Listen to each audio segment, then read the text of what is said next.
खुलुमबाय आं माइनाव बसुमतारी गिबियावनो नोंथांमोनखौ आंनि सिनाव बराय हरबाय लोगोसे गोजोन फुंबिलिनि गाहाम हामलायथि बावहरबाय नोंथांमोननि थाखाय आङो लानानै फैलायबाय गोदान मोनसे रादाब नोंथांमोना भिडिअखौ अननानै जोबजासिम नायलांदो। दिनैनि गिबि रादाबाव दङ क'क्राझार जिल्लानि दतमायाव खुंफुंजानाय मिरु एबसुनि 57थि बोसोरसालिया जथुम्मानि थान्दै मेलखौ माखासे जाहोननि थाखाय दोनथ'नाय जादोंमोन। बे थान्दै मेलखौ फैगौ 27 एप्रिल 2025 रबिबारखालि बड'लेण्ड मुलुगसोलोंसालिनि जोहोलाव नीलेश्वर ब्रह्म अडिट'रियामाव खुंफिननो थि खालामनाय जाबाय होनना खौरां मोननाय जादों। थांनाय साननैसो बावै जानानै थांनाय गुण'त्सवआव बिटिआरनि फरायसालिया गाहाय जालांनायखौ लानानै एबसुनि गोनांथार सावरायमेल खुंदों। गुन गोनां सोलोंथाइनि सार्थआव सोरखारा फोरोंगिरिफोरखौ नांनायनिबो बारा गुबुन गुबुन खामानिफोराव बाहायनायखौ बन्द' खालामनांगौ होनना दिपेन बर' बिथाङा बुंथिनायखौ नुनो मोननाय जादों। दुलाराय बर' फरायसा आफादनि बानजायनायाव क'क्राझार, चिरां, बाक्सा, तामुलपुर आरो उदालगुरि जिल्लायाव 2025 मायथाइनि गुण'त्सवआव गाहाय थाखोनि फिथाइ मोननायनि सायाव सावरायनाय हाबाफारिखौ थांनाय मैया बड'लेण्ड मुलुगसोलोंसालियाव थानाय जोहोलाव नीलेश्वर ब्रह्म न'ब्लाङाव खुंनाय जादोंमोन।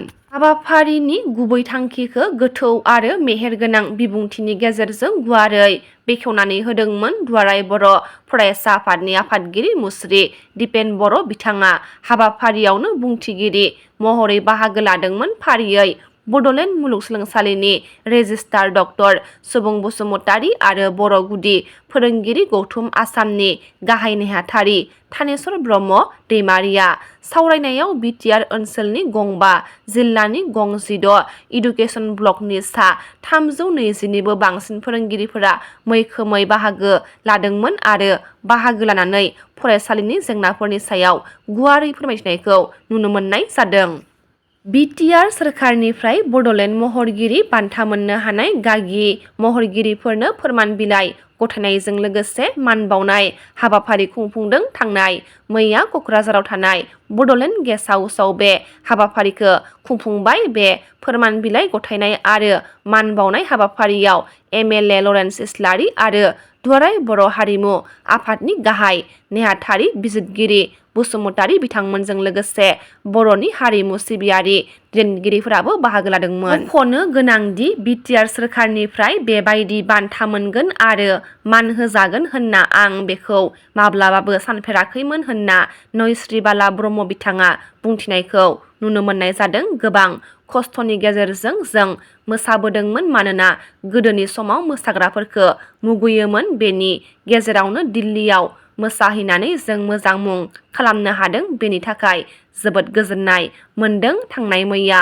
बड'लेण्ड गेस्ट हाउसआव गागि महरगिरिफोरनो बड'लेण्ड महरगिरि बान्थाजों मान बावनाय हाबाफारियाव अस्ताद कामिनी कुमार नार्जारिनि गिबि सोलोंसा नयस्रि बाला ब्रह्मनि बेसेनगोसा बिबुंथिनायखौ नुनो मोननाय जादों। मिरु बिएसएसनि सोद्रोमा आरो सेसापानि गोजौ फरायसालिनि फोरोंगिरि बिस'दा नार्जारिया रुंसारि जाबाय होनना खौरां मोननाय जादों। गोलाव सम कुमारिकाटा गुदि बर' थुनलाइ आफादाव गाहाय नेहाथारि, तामुलपुर जिल्ला बर' थुनलाइ आफादाव गाहाय नेहाथारि आरो मिरु बर' थुनलाइ आफादाव सोद्रोमा महरै बिबान लानानै खामानि मावनाय बिस'दा नार्जारिया गोब्राब बेरामाव गोग्लैनानै फाहामथाय लाबाय थानाय समावनो रुंसारि जाबाय होनना खौरां मोननाय जादों। बर' सावथुन मुलुगनि मुंदांखा डाइरेक्टर, सर'ग्राफार, एक्टर कमलेश्वर बसुमतारी बिथाङा बिटिआरनि मावफुं सोद्रोमा राकेश ब्रह्मनि न'आव थांनानै इउपिपिएल दोलोआव गोरोबहैबाय होनना खौरां मोननाय जादों। दुलाराय बर' फरायसा आफादनि आफादगिरि दिपेन बर' बिथाङा थांनाय मैया बावखुंग्रि हाजो गाखोहैनाय सावगारिया समाजारि बिजोंनि गेजेरजों गोसारनायखौ नुनो मोननाय जादों। फैगौ जुलाइ दानाव बर' बिजोंनि थाखाय 5,000 फोरोंगिरिफोरखौ लानानै इडुकेसन अन टिचार कनक्लेभ खुंगोन होनना दिपेन बर' बिथाङा बुंथिनायखौ नुनो मोननाय जादों।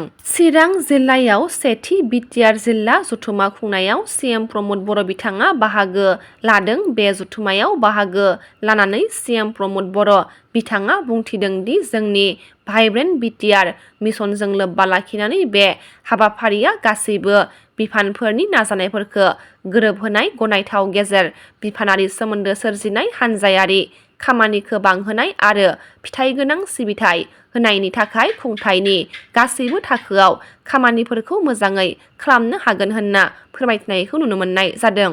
सनितपुर जिल्ला एक्स-एन-डि-एफ-बि वेलफेयार एस'सिएशनखौ थांनाय मैया दाफुंनाय जादों। आफादगिरि महरै गजेन बसुमतारी आरो गाहाय नेहाथारि महरै अलंबार गयारी बिथांमोनखौ सायख'नाय जादों होनना मिथिनो मोन्दों। दिनैनि रादाबा एसेनोसै। गाबोन फिन गोदान रादाब लाना लोगो मोनगोन। नोंथांमोना भिडिअखौ जोबजासिम नायबायब्ला अन्नानै लाइक, शेयार, कमेन्ट लोगोसे साबस्क्राइब खालामनानै होदो। गोजोन्थों।